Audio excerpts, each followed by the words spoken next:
अगर आपको 2 मिनट में पर्सनल लोन चाहिए तो कई सारे इंस्टेंट लोन ऐप्स अवेलेबल हैं जो आपको इंस्टेंटली केवल कुछ क्लिक्स में लोन दे देते हैं। लेकिन यहाँ प्रॉब्लम ये है कि ये लोन ऐप्स आपसे कम 30 से 40% तक पर एनम का इंटरेस्ट रेट आपके लोन के ऊपर लेते हैं। लेकिन वहीं एसबीआई जैसे कुछ बड़े और अच्छे बैंक्स आपको सेम वही लोन यानी पर्सनल लोन यहाँ हार्डली 12 से 15% तक के इंटरेस्ट रेट पे प्रोवाइड करा देते हैं। लेकिन एसबीआई जैसे बड़े बैंक से अगर आप लोन लेने के लिए जाते हैं तो इनके कुछ स्पेसिफिक टर्म्स एंड कंडीशंस होती हैं जिनके बारे में आपको पहले से जान लेना बहुत ही ज्यादा जरूरी होता है, जिससे कि आपका लोन प्रोसेसिंग टाइम कम से कम हो जाए, जल्द से जल्द आपको लोन मिल जाए, कम से कम इंटरेस्ट रेट पे आपको लोन मिल जाए। तो आज के इस वीडियो में हम सारी बातों को यहाँ पे डिस्कस करने वाले हैं। हम ये जानने वाले हैं कि आखिर आपको किस तरीके से पर्सनल लोन एसबीआई से कम इंटरेस्ट रेट पे मिल सकता है, डॉक्यूमेंटेशन क्या क्या होने वाला है, एलिजिबिलिटी क्राइटेरिया क्या लगने वाला है, और सबसे जरूरी बात कि आखिर यहाँ से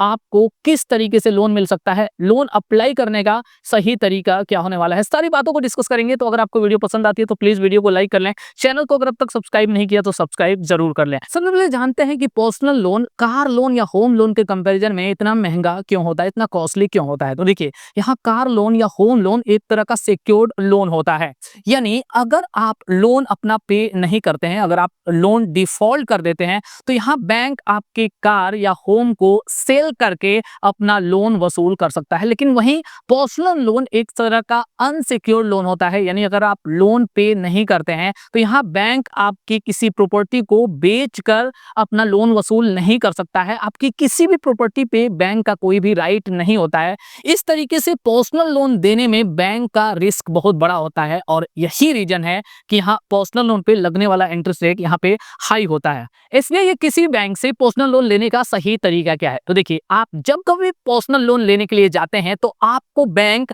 दो तरह का इंटरेस्ट रेट ऑफर करता है। पहला आपका फ्लोटिंग इंटरेस्ट रेट और दूसरा फिक्स्ड इंटरेस्ट रेट। तो यहाँ आपको ध्यान देना है, इस टर्म को आपको जान लेना है जिससे कि आपको लोन लेने में यहाँ पे फायदा होगा। अब देखिए, यहाँ पे फिक्स्ड इंटरेस्ट रेट का मतलब ये है कि आपको बैंक जिस इंटरेस्ट रेट पे स्टार्टिंग में लोन प्रोवाइड करता है, आपका लोन जितने भी टाइम का होता है सेम वही इंटरेस्ट रेट वहां पे फॉलो किया जाता है, यानी आपकी ईएमआई चेंज नहीं होती। आपको पता होता है कि आपकी ईएमआई कितनी आनी है, आपका लोन खत्म होने तक, एंड होने तक सेम वही इंटरेस्ट रेट आपके लोन के ऊपर लगाया जाता है और सेम ईएमआई आपको पे करनी होती है। लेकिन वही फ्लोटिंग इंटरेस्ट रेट की बात करें तो ये डिपेंड करता है आरबीआई के द्वारा लगाए जाने वाले रेपो रेट के ऊपर, जो वो बैंक्स के ऊपर लगाता है। अब देखिए, रेपो रेट वो रेट होता है जिसके ऊपर आरबीआई बैंक्स को कर्ज देता है, और अगर वो रेपो रेट कम होता है तो आपका जो इंटरेस्ट रेट होता है वो भी यहाँ पे कम हो जाता है इन फ्यूचर। और अगर आरबीआई अपना रेपो रेट बढ़ाता है तो फ्लोटिंग रेट की कंडीशन में आपका इंटरेस्ट रेट यहाँ पे बढ़ने वाला है। तो यहाँ आपको ये देखना है, आपको अनुमान लगाना है, आपको जो भी न्यूज है एक तरीके से थोड़ा सा रिसर्च कर लेना है कि फ्यूचर में अगर आरबीआई कंटिन्यू रेपो रेट बढ़ा रहा है, अगर ज्यादा बढ़ चुका है, तो मेरी सिचुएशन है कि आरबीआई आने वाले टाइम में रेपो रेट घटा सकता है, या अगर बहुत ज्यादा घटा चुका है तो हो सकता है आने वाले टाइम में आरबीआई रेपो रेट यहाँ पे बढ़ा भी सकता है। तो आपको ध्यान देना है, अगर आपको लगता है कि आरबीआई का रेपो रेट यहाँ पे कम होने वाला है तो आप फ्लोटिंग इंटरेस्ट रेट पे लोन ले सकते हैं, अदरवाइज फिक्स्ड इंटरेस्ट रेट पे आपको यहाँ पे हमेशा ही लोन लेना चाहिए। जैसे ईयर 2025 में आरबीआई अभी तक 3 बार अपना रेपो रेट कट कर चुका है। आप देख सकते हैं यहाँ स्क्रीन पे 6.25 से अभी करेंटली आरबीआई का जो रेपो रेट है वो 5.5 हो चुका है। तो इस कंडीशन में जिन लोगों ने फ्लोटिंग इंटरेस्ट रेट पे पहले लोन लिया होगा उनका यहाँ पे इंटरेस्ट रेट कम हुआ होगा, उनकी जो ईएमआई है वो डेफिनेटली यहाँ पे घटी होगी। आपके मंथली इनकम के अकॉर्डिंग आखिर आपको मैक्सिमम कितना तक का लोन मिल सकता है, तो एसबीआई के कंडीशन में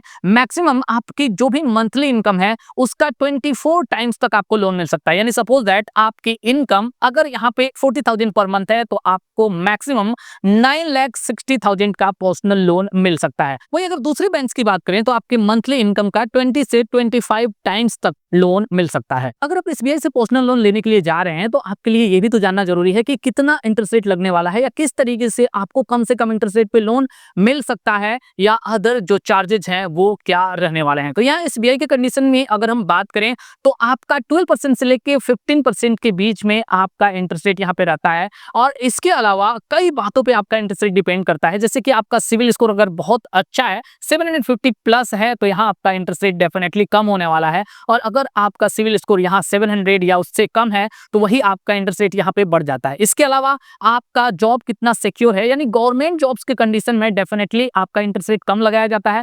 प्राइवेट या कॉर्पोरेट जॉब में अगर आप हैं तो आपका इंटरेस्ट रेट यहाँ पे बढ़ जाता है। इसके अलावा आप लोन कितने टाइम के लिए ले रहे हैं, आपका लोन का अमाउंट कितना है, इन सारी बातों पे भी डिपेंड करता है कि आपका इंटरेस्ट रेट यहाँ पे कितना रहने वाला है। अब ये इंटरेस्ट रेट और चार्जेस को कम कराने के लिए मेरा एक पर्सनल रिकमेंडेशन होगा, अब जब भी यहाँ पे लोन के लिए अप्लाई करें तो ऑफलाइन जाएं, आप सामने बैंक के मैनेजर के पास बैठ के नेगोशिएट करें। आपका यहाँ पे प्रोसेसिंग फी और साथ ही साथ आपका इंटरेस्ट रेट, ये दोनों ही नेगोशिएबल होता है। नेगोशिएट करेंगे तो डेफिनेटली थोड़ा बहुत ये जो चार्ज है इंटरेस्ट रेट और प्रोसेसिंग फी, इसको कम कर दिया जाता है। इसमें पर्सनल लोन पे लगने वाला प्रोसेसिंग फी आपके लोन अमाउंट का अप टू 1.5% तक का हो सकता है, लेकिन अगर आप डिफेंस पर्सनल हैं तो आपको यहाँ पे 0 प्रोसेसिंग फी देना पड़ता है। कोई भी प्रोसेसिंग फी आपके लोन के ऊपर नहीं लगाया जाता।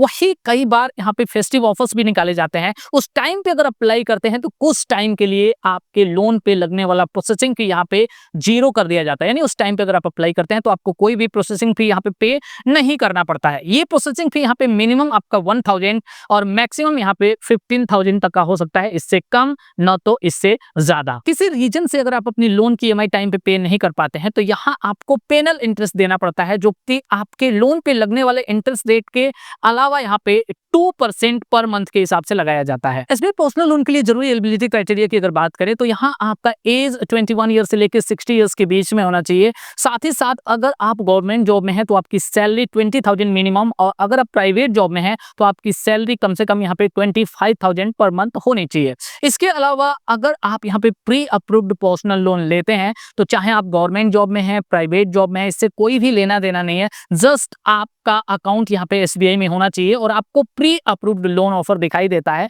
आप जस्ट अपनी कुछ डिटेल्स वहां पे डालते हैं और लोन का पैसा आपके अकाउंट में ऑनलाइन ही इंस्टेंटली यहाँ पे ट्रांसफर कर दिया जाता है। अब यहाँ पे ये जानना जरूरी है, बहुत सारे लोगों का ये क्वेश्चन होता है कि अगर आपका SBI में अकाउंट नहीं है तो क्या आपको SBI से पर्सनल लोन मिल सकता है।